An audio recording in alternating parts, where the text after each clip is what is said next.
Hey, what's up, guys? So, as I mentioned at the end of the last episode, what I want to do for you here today is go through the two courses of comping over a basic jazz blues form in the key of B flat that I just played two videos ago in episode 82, and I had also mentioned how this was just some stuff that I had worked out after being influenced by Patrick Bartley's recent video on his little tier list of chords for the current meta of jazz harmony, as he describes. I made a PDF for this example that's available on my website as well as my Patreon if anyone wants to check it out and follow along. The particular style of comping of this example is basically a Freddie Green type of thing with a consistent quarter note rhythm all throughout. And in this case, I'm including the root or bass note for most of the chords here, which basically amounts to most of this being made up of simple shell voicings, mainly dominant sevenths, diminished sevenths, and minor sevenths, which were three of the most powerful chords that Patrick actually had in his whole tier list. You may not want to do this type of thing in certain situations, like if you're comping in a small combo with more of a complete rhythm section, but this is still great for something like if you're comping or playing in a duo and you're basically the entire rhythm section now, because now you have more of a responsibility to more consistently be a timekeeper as well as hold down the low end of the music, harmonically speaking. Now, the thing about this example that you may say makes this more interesting and perhaps seem less basic is the fact that for most of it, I'm playing a different chord on every beat or every quarter note, and that chord is always different from whatever the last chord was that I just played right before it. Even though the basic jazz blues form that I'm basically comping over is a lot simpler harmonically and may not have all these extra changes in it. And I'm able to do it in a particular way where even though there's more changes, I'm still keeping the integrity of the original form and I'm not really doing anything that would sound like I'm breaking out of the form or disrupting it, if that makes sense. As you'll see, from a perspective of technique as well as conceptually just understanding all the chords that I'm using in this example, you may think that all of this stuff here is very basic and isn't really showing you anything that you haven't heard or learned before. But the truth is, being able to play something like this in an improvised manner and have it perfectly connect and come out right and sounding good is not necessarily an easy thing to be able to consistently pull off if you don't really have experience. And this is exactly why I think going through examples like this one can potentially be very helpful for some people.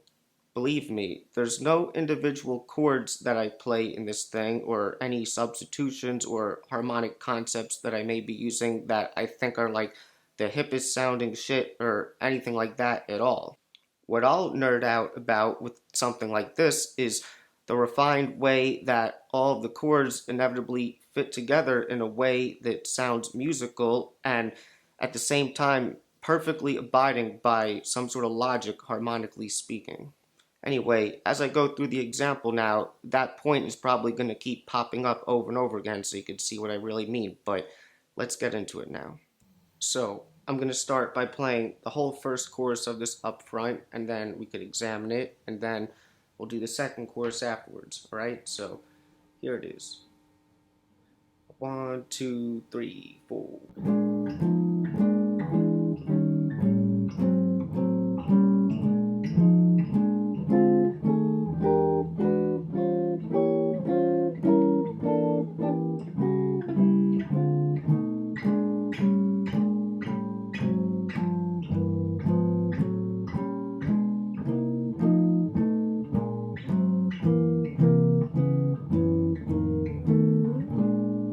Right? So, hopefully that was good enough. So, first bar of a basic jazz blues, we should know that we have the one chord in the key of B flat. That would be like a B flat 7, like a 1-7 chord. And we know that we're typically going to the 4-7 chord in measure 2, which would be E flat 7, right? So I'm playing a different chord on every quarter note. So in the first bar, first beat, I have a basic B flat 7 shell voicing. So that's the chord, that makes sense.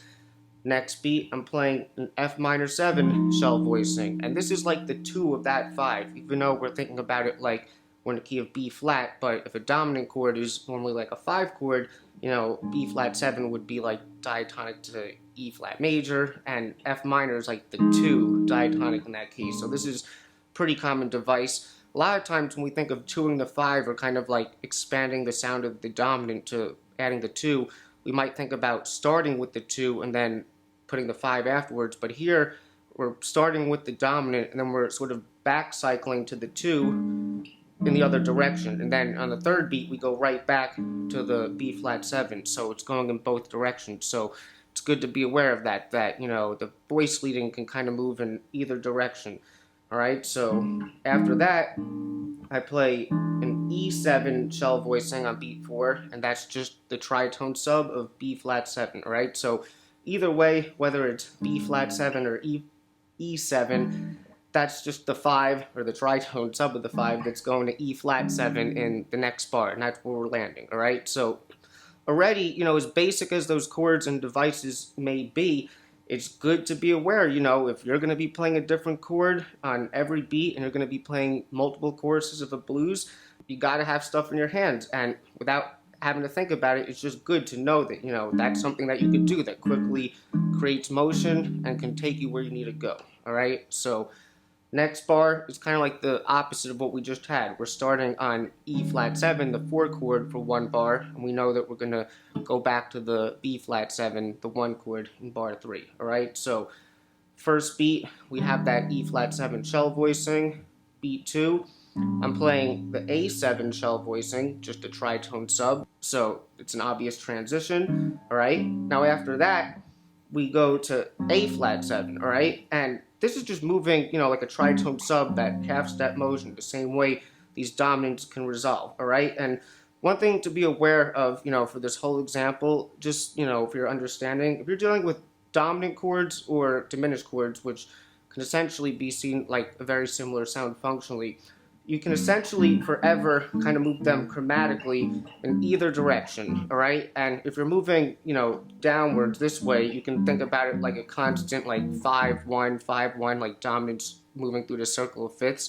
So that's why that can go on forever.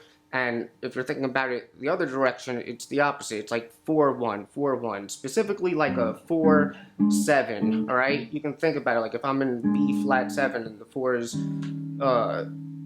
E flat 7, well, the tritone sub of that is A7, which is a half step below B flat, alright? And the diminished that relates to this, which we're going to see this now in a second, because this is what's actually happening, would be like B flat diminished, which is like your tonic diminished. And I've said this in old videos before, a tonic diminished is basically like a 4-7 chord, but it can take you right back to the regular tonic dominant or whatever for the key, alright? So coming from the beginning of the bar again, E flat 7, A7, A flat 7. Now I'm just going to change it into the diminished that's related, A diminished. Remember, if you think about the dominant diminished relationship, something like A flat 7, flat 9 is essentially the same thing as A diminished. So I'm just taking the root out and replacing it with the flat 9, alright? Now, once I have this, basically, well, that's the last bar in that beat, so, or in that measure, 3, 4. Now, third bar, we're going to land back on B flat 7, and I'm starting with a B flat diminished, which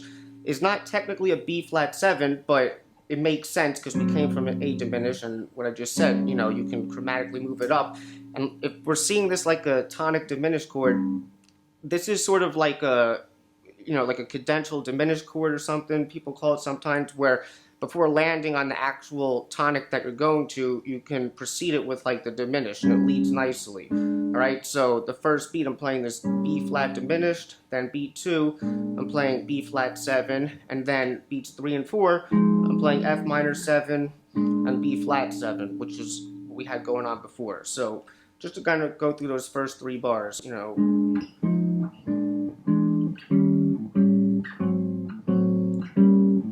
Right? Now, measure 4, we have one more bar of B flat 7, and we're going to be landing on the 4-7 chord again in bar 5, alright? Now, this is one of the few moments, the next 2 or 3 bars, where I'm actually not really doing conventional shell voicing type of stuff and having the root and the bass, alright? So this is still kind of stock things that I'm using here, but it's a little different. So what I'm playing on beat 1 is, it looks like a D minor 7 flat 5, but I've talked about this. This is basically like a B flat 9. It's still a tonic chord, like a B flat 7. Coming from this, it's the same chord, but you know, you're kind of doing something melodically, kind of doing that, and this is kind of going to there. So there's a little bit of motion still. It still sounds good. All right, now after this, I'm playing this, and this is basically like a tritone sub of the 5. Like if you think instead of B flat 7, the 5 of that is F7. All right, so basically by moving this shape up, like the way you move B flat 7 to B7, if I take this chord and think of it as B flat 7, well, if I move that up, that's the same sort of like tritone sub. All I'm going to do is take this and replace it with that note to kind of give it a little bit more interest. So it's kind of like a F7 sharp 9, if you want to look at it like that. All right, and then the last 2 beats, I'm going back to a B flat 7 again. This is just like the top of a B flat 13 shape, all right? So essentially the first 3 beats I went, if you want to think of it functionally, 1, 5, 1, and then this is like an E9. This is like your tritone sub of the 5 leading to E flat 7, you know, like that. So it's the perfect chord because it's, you know, setting you up for where you're going, which is E flat 7 in the next bar, all right? So that whole measure,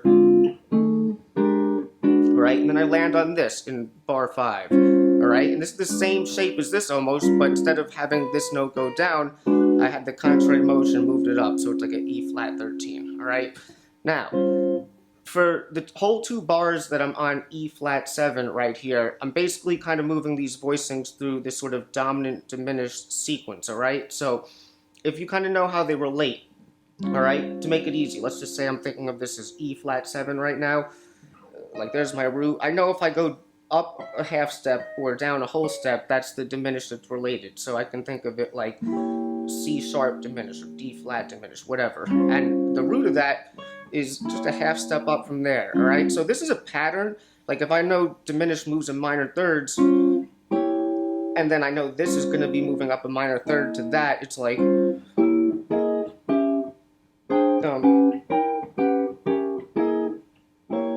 basically it's like that. That's the pattern that I'm moving around, and you're kind of alternating between what might look like the top of like a dominant 13 shape, if you see it like E flat 7 13, or like a A7 sharp 9 tritone sub. I know this sounds like a lot, but take what you can from it, and of course the PDF is available. But it's alternating between that shape and then a diminished shape in like in minor thirds. All right, so what I'm doing for those whole 2 bars, it's like 1, 2, 3, 4, next bar, 1, 2. Now here, 3, 4. It's the same pattern. I just took those shapes and moved it on the next string set, which is something I talked about a few videos ago, just to accommodate for the range and where I am on the guitar. All right, so again, those whole 2 bars, 1, 2, 3, 4, 1, 2, 3, 4, right? And then we're going back to a B flat 7 at the top of the next bar for the next 2 measures, right? So this is kind of coming from like, looks like a C sharp diminished, right? So next bar, I'm landing on this same D minor 7 looking chord that I use as like a B flat 9, because we're going to that tonic dominant again, all right? So that's beat 1, 1, 2. This is just your shell of a B7, your tritone sub, B flat 7, land on the tonic. Then I'm going below it. This is leading me right back to where I'm going to be leading at the beginning of the next bar, which is the same chord. So it's like, functionally, you can almost think of it like 1, 5, 1, 4, 5. You don't have to. You can just sort of see it as moving the shapes around. But I think, you know, melodically, because I started with this shape and I had this on top and then went back to the shell and then this, you know, it creates more interest melodically. Instead of just going from here, you know, that's a little bit more predictable as opposed to going, all right? But all you gotta do is follow along the form and play the right chords, all right? So that whole bar, 1, 2, 3, 4. Now we have 1 more bar of B flat 7 before we go to our turnaround. and I'm landing again on beat 1, regular B flat 7 shell voicing. So 1, 2, 3, 4. I'm basically moving it all the way down chromatically, like I talked about, so it makes sense with the dominance. The last beat, it's like a G7. It's like a 6-7 chord, which obviously in a jazz blues, you'll put that in that bar, not necessarily on beat 4, but it'll take you to like the 2 or 2-7, whatever you want to do in the next bar. All right, so 1, 2, 3, 4. Now we come to the turnaround. So, regular jazz blues, you'll have a whole measure of the 2, a whole measure of the 5, and then you have a turnaround again, the last 2 bars. But you can also turn the 2 into like a 2-7 if you want. So, coming from this G7, what I play on beat 1 for the next measure, it's basically like a G diminished. And if you thought about before how I was talking about, like, you have the tonic, like a dominant, but then a chord with the same root going to the diminished, like, it's the same thing, it's kind of just moving the dominance, right? So it makes sense to lead to this, which you can see as a G diminished, but it also kind of looks like a C7 chord with the 5th in the bass, which is like your 2-7. So either way, it's the same thing functionally, all right? So from here, I'm just moving it up for all 4 beats. It's like 1, 2, 3, 4. I talked about how that works, all right? And then we're on the next bar, which you can think of it like the 5, but either way, we're sort of in the middle of the cadence or the tension right now. As long as we land where we need to go in the bar after, it's all good. So 1, 2, 3, 4. Then the next bar, 1. Now I just moved the diminished up 1 more, so it's B diminished. Now, after this, I play a C minor 7 shell voicing. That's your 2 minor chord, diatonic in the key, all right? And you should know, like, especially in a minor key, like if you're kind of resolving to like a minor, the diminished is like right underneath it. It's like a dominant, leads right into it. So it's perfect voice leading. 1, 2, 3, 4, 1, 2, and then from here, I just play the regular F7 shell voicing, like your 5 chord, and then the tritone sub, B7. So what is it? 1, 2, 3, 4, and then the turnaround. So I'm landing on B flat 7, the 1 on beat 1. All right, and I'm doing this. I'm going 1, 2, 3, 4. So this is actually a common sort of thing that some jazz musicians will do sometimes, where they move the dominant down in whole steps. I don't want to get into the theoretical explanation of it right now. It just matters where you end up and that you can see the pattern in it. But basically, I'm moving it to B flat 7, A flat 7, G flat 7, and then I'm playing the tritone sub of that, C7. All right. Now from here, 1 more bar of the first half. Beat 1, I'm playing B minor 7. All right. This is kind of like, let's just say, the whole last bar, if you were to think of it like a 2-5 to the tonic, like C minor, whatever. If you did like a chromatic 2-5 before it would be like B7 or B minor 7 to F sharp 7, C minor to F. But also because the last chord in the bar before was this C7, it's kind of like 2ing the 5 like we talked about before, but I'm just doing the tritone sub. So instead of like going from C7 to G minor, I'm going C7 to B minor, all right? And that's beat 1. And then from here, I'm playing a F sharp 7 suspended, all right? That sounds really cool because you keep that common tone. And then this is basically like a chromatic step above the actual 5 of the key F7. So from here, I go 1, 2, I just move everything down chromatically, like a side step. F7 suspended, and then instead of just playing regular F7 after that, I play B7, which is your tritone sub, and then I'm going to land back on the 1, and that would be the top of the second course, all right? So that's the whole first course. So moving along, now I'm going to go ahead and play through the whole second course of this, and then I'm going to break it down for you, all right? So here it is. 1, 2, 3, 4.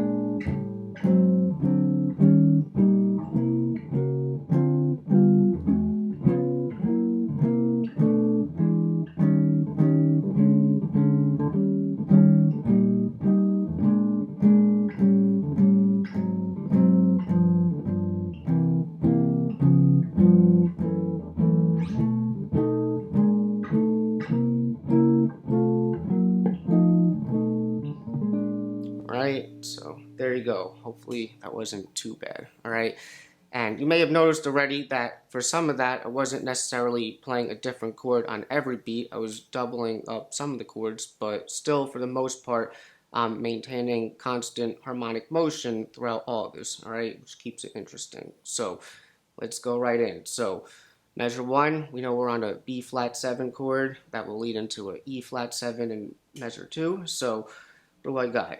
Beat 1, we got the same regular old B flat 7 shell voicing. Then beat 2, I'm going to move it down chromatically, so we already talked about this. You can just move them around to A7.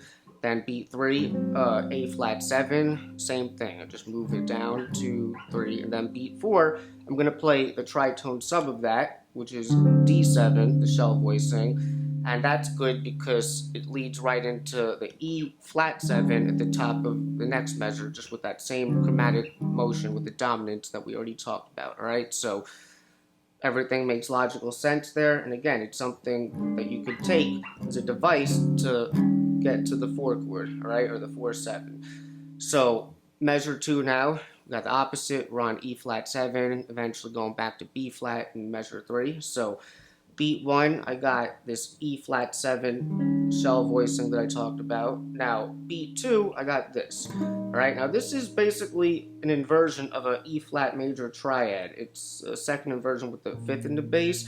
And basically what we did, that works because it's just part of the dominant chord anyway, but we kind of moved the root here to the 5th, and then we had this flat 7 that we took out and then added the root back in, alright? So they're both kind of like the same chord in this functional case, E flat major and E flat 7, but by sort of, adding in the 5 and, taking out the 7, you can create interesting things with the voice leading here where it doesn't just sound like you're playing one voicing of E flat 7 and then another voicing of E flat 7, which may not necessarily sound good if you sort of approach it like that, alright? Now, from here, the next 2 beats of this bar, what I play is, it looks like a C7 shell voicing, and then beat 4, you can see this as the same shape that we had here, like an inversion of a triad, G flat major. I might be thinking of it like D flat diminished. Now, the reason why this works, if you want to see the pattern, this is another diminished pattern. And remember,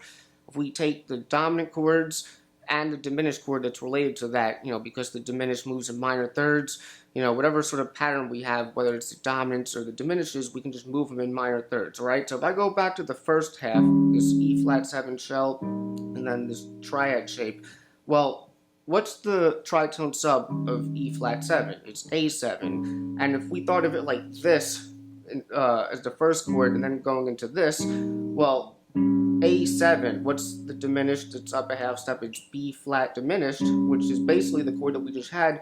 We just added this note in. We borrowed, from another note in this scale. It's like a diminished with the 4th or the 11th in there, right? So it's the same thing. So because it's diminished, you can move that up as a pattern, right? So that's why beats 3 and 4 work there. So the whole measure 2, 1, 2, 3, 4, right? So there's lots of ways you can interpret this voicing, but it's going to lead us back to the B flat 7 at the top of bar 3, alright? So bars 3 and 4, again, we have 2 measures of B flat 7.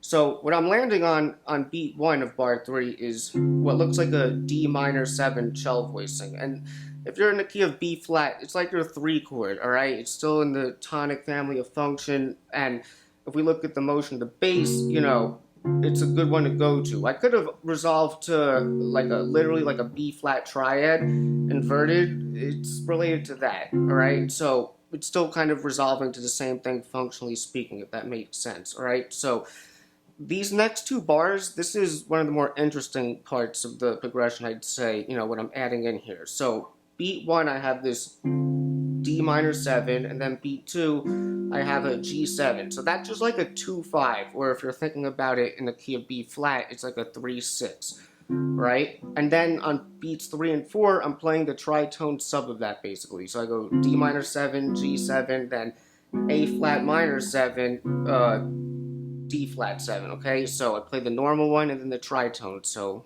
everything makes logical sense. Nothing out of the ordinary there. Right, so 1, 2, 3, 4. Now, measure 4, bar 1, I play what looks like a G flat 7, and that makes sense because we're just on this D flat 7, so it's like 5-1, alright? And then on beat 2, I'm playing the tritone sub of that, and then beat 3, I'm playing B minor 7, so this is just like the tritone that resolves to that, and B minor 7, E7, that's beat 4, that's like a 2-5, that's basically leading up to the 4 chord. And where this comes from, we know we're on B flat 7 in this bar, and we're leading to E flat 7, so the tritone sub of B flat is the E7, and then I'm just like 2ing that 5 with the B minor, alright? So that bar would be like 1, 2, 3, 4. And to me, it's interesting here in terms of like which ones am I like using like a tritone sub like that, and then which ones am I doing like a 2-5 thing, and those little subtle differences give you variations in the sounds. I could have done this in a different way. I could have went like say I'm coming from beat 3, like D minor, G7, the tritone, and then I could have done this in the next bar. I could have went like a 2-5 thing that leads you, but you got different options. So hopefully that doesn't sound too complicated, but the whole 2 bars there is basically 1, 2, 3, 4, 1, 2, 3, 4, and now we're landing on beat 1 of measure 5, alright? So now, again, we're on the 4 chord for 2 measures, and now I start to double up some of these chords. So what do I do in this? I go 1, 2, 3, 4. So the first one there is the E flat 7 shell voicing, and then this is like a 5 of that. It's basically rootless, so it's ambiguous whether or not it's like a B7 with the sharp 9, or if you want to see this as like a E7, like the flat 7 third and 13. But basically it's the 5 of this, alright? And the voice leading here is really cool. It's basically almost like a major 7 with the sharp 11, like shell type of thing, which is always a great sound, right? So instead of going like, I go, right? And the voice leading between these 2 shapes is really good, right? So that's the first measure of this chord, bar 5. 1, 2, 3, 4. Bar 6, we're still on the chord, so that's why this works, because it's going to lead right back to the E flat 7, the same shell voicing for the first half of this bar. So 1, 2, and then beats 3 and 4, I'm playing this same E flat triad thing that I had going on before, alright? So bars 5 and 6. 1, 2, 3, 4, 1, 2, 3, 4. Alright? Now, bars 7 and 8, pretty simple. We know that we're landing back on the B flat 7, so I'm going to play the shell, and I'm just going to double up the chords and chromatically walk it down to the 6, 7. So 1, 2, 3, 4, 1, 2, 3, 4. Right?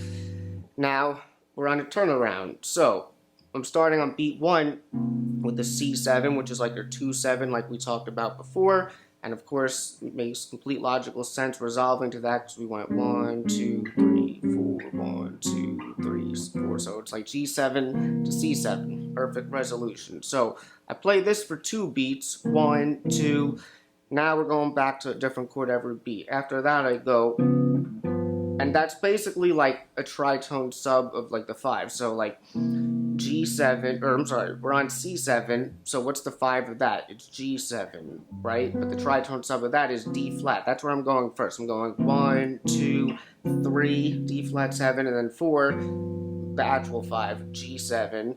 And then from there, I'm going to F sharp minor, and this is like a tritone sub of like C minor, right?